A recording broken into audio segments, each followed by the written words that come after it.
Accident ಆಗಿರೋ reason over speeding ಅಲ್ಲ. ನಾನು 50-60 km/h ಸ್ಪೀಡಲ್ಲಿ ಬರ್ತಾಯಿದ್ದೆ. ಆದರೆ ಮುಂದೆ ಟರ್ನಿಂಗ್ ಹತ್ರ ಒಂದು ಪಾಟಲ್ ಇರೋ ಕಾರಣದಿಂದ ಮುಂದಿನ ಗಾಡಿಗೆ ಲೈಟಾಗಿ ಹೋಗಿ ಟಚ್ ಆಯಿತು.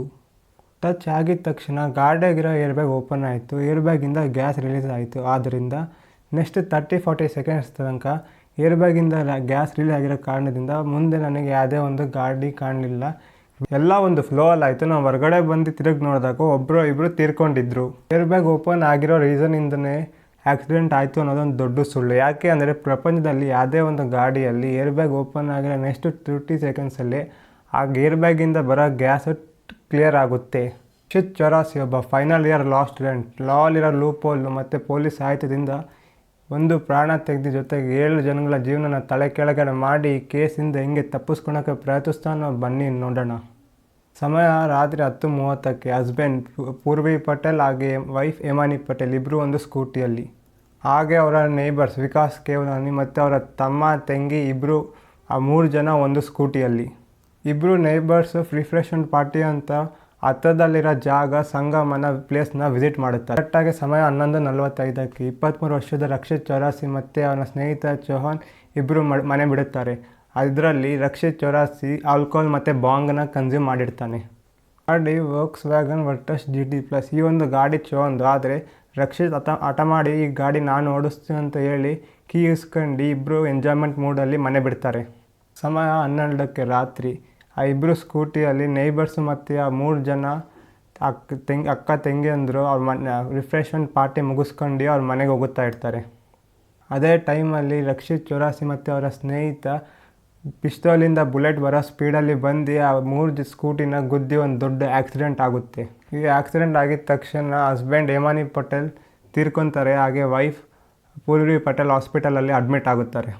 ಆಕ್ಸಿಡೆಂಟ್ ಆಗಿದ ತಕ್ಷಣ ಕಾರಲ್ಲಿ ಕೂತಿರೋ ಚೌಹಾನ್ ಹೊರಗಡೆ ಬಂದು ನಂದೇನು ತಪ್ಪೆಲ್ಲ ಈ ಡ್ರೈವರ್ ರಕ್ಷಿತ್ತು ಹಿಡ್ಕೊಳ್ಳಿ ಅವನ್ನ ಅಂತ ಕೂಗೋಕ್ಕೆ ಶುರು ಮಾಡ್ತಾನೆ. ಇದನ್ನು ಕೇಳಿಸ್ಕೊಂಡು ರಕ್ಷಿತ್ ಚೌರಾಸಿ ಹೊರಗಡೆ ಬಂದು once more round Nikhita, 1 more round Nikhita ಅಂತ ಹೇಳಿ ಕೂಗೋಕ್ಕೆ ಶುರು ಮಾಡ್ತಾನೆ.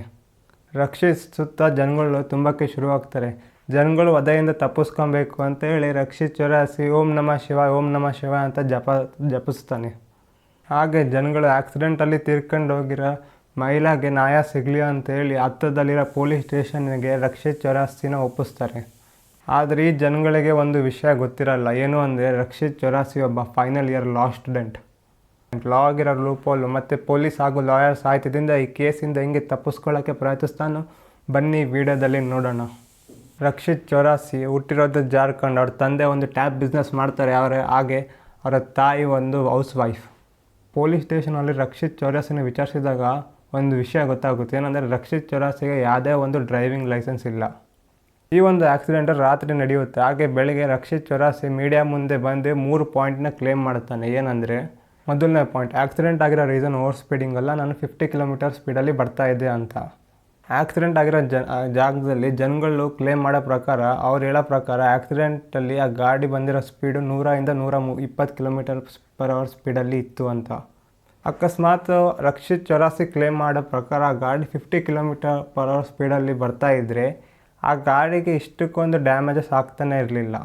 ಸೆಕೆಂಡ್ ಪಾಯಿಂಟ್ ಏನು ಕ್ಲೇಮ್ ಮಾಡ್ತಾನೆ ಅಂದರೆ, ರೋಡಲ್ಲಿ ಒಂದು ಪಾಟಲ್ ಇರೋ ಕಾರಣದಿಂದ ನಾನು ಗಾಡಿನ ಸಡನ್ನಾಗಿ ಸೈಡಿಗೆ ತಗೊಂಡೆ. ಸೊ ಅದರಿಂದ ಮುಂದಿರೋ ಸ್ಕೂಟಿಗೆ ಲೈಟಾಗಿ ಟಚ್ ಆಯಿತು.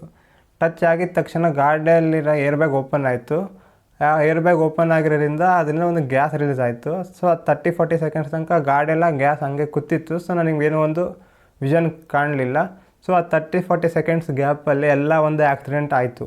ರಕ್ಷಿತ್ ಚೌರಾಸಿ ಕ್ಲೇಮ್ ಮಾಡ್ದಂಗೆ ಆ ಗಾಡಿ ಆಕ್ಸಿಡೆಂಟ್ ಆಗಿದ ಮೇಲೆ ಅಕಸ್ಮಾತ್ ಆ ಗ್ಯಾಸ್ ಏನಾದ್ರು 30-40 ಸೆಕೆಂಡ್ಸ್ ಇದೆಯಾ ಅಂತ ನಾವು ರಿಸರ್ಚ್ ಮಾಡಿದಾಗ ಏನು ಗೊತ್ತಾಗುತ್ತೆ ಅಂದರೆ, ಯಾವುದೇ ಒಂದು ಗಾಡಿಯಲ್ಲಿ ಆಕ್ಸಿಡೆಂಟ್ ಆಗಿರೋ ನೆಕ್ಸ್ಟ್ 2-3 ಸೆಕೆಂಡ್ಸಲ್ಲಿ ಆ ಗಾಡಿಯಲ್ಲಿರೋ ಗ್ಲಾಸ್ ಎಲ್ಲ ಕ್ಲಿಯರ್ ಆಗುತ್ತೆ. ಮೀಡಿಯಾದವರು ರಕ್ಷಿತ್ ಚೌರಾಸಿನ ಕೇಳ್ತಾರೆ, ನೀನು ಯಾವುದೇ ಒಂದು ನಶೆ ಪದಾರ್ಥ ಆಲ್ಕೋಹಾಲ್ ಏನಾದ್ರು ಕನ್ಸ್ಯೂಮ್ ಮಾಡಿದೆಯಾ ಅಂತ. ಅವ್ನು ರಕ್ಷಿತ್ ಚೌರಾಸಿ ಕ್ಲೇಮ್ ಮಾಡ್ತಾನೆ, ನಾನು ಏನೇ ಆಲ್ಕೋಹಾಲ್ ಏನೂ ಕನ್ಸ್ಯೂಮ್ ಮಾಡಿಲ್ಲ ಅಂತ. ಆದರೆ ರಕ್ಷಿತ್ ಚೌರಾಸಿ ಮನೆ ಬಿಡುವಾಗ ಒಂದು ಕ್ಲಿಪ್ಪಲ್ಲಿ CCTV ಕ್ಲಿಪ್ಪಲ್ಲಿ ರೆಕಾರ್ಡ್ ಆಗಿರುತ್ತೆ. ಅವನು ಯಾವುದೋ ಒಂದು ಬಾಟಲ್ನ ಇಟ್ಕೊಂಡು ಆಲ್ಕೋಹಾಲ್ನ ಸೇವನೆ ಮಾಡ್ತಿರ್ತಾನೆ. ರಕ್ಷಿತ್ ಚೌರಾಸಿದು ಒಂದು ಲಾಜಿಕ್ ಏನಂದರೆ, ತಪ್ಪು ಅವನದೇನೂ ಇಲ್ಲ, ಅದೇ ತಪ್ಪೆಲ್ಲ ಗೌರ್ಮೆಂಟು, ಅದೇ ಪಾಟಲ್ ಅಂತೇಳಿ ಗೌರ್ಮೆಂಟಿಗೆ ಹಾಕಿದ. ಆಮೇಲೆ ಕಾರಿಂದಂತೇಳಿ ಕಂಪ್ನಿ ಮೇಲೆ ಹಾಕಿದ್ದ.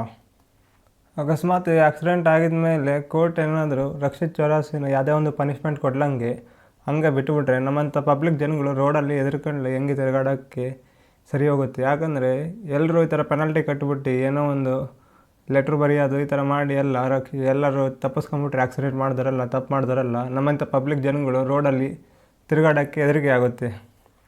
ಸೊ ರಕ್ಷಿತ್ ಚೌರಾಸಿಗೆ ಒಂದು ಸಿವಿಯರ್ ಪನಿಷ್ಮೆಂಟ್ ಆಗಬೇಕು. ಇದೇ ಥರ ಒಂದು ಇಂಪಾರ್ಟೆಂಟ್ ವಿಡಿಯೋ ನನ್ನ ಕಡೆಯಿಂದ ನಿಮ್ಮ ಹತ್ರ ಡೈಲಿ ಒಂದೊಂದು ಬರುತ್ತೆ. ಸೊ ಚಾನಲ್ನ ಸಬ್ಸ್ಕ್ರೈಬ್ ಮಾಡ್ಕೊಳ್ಳಿ.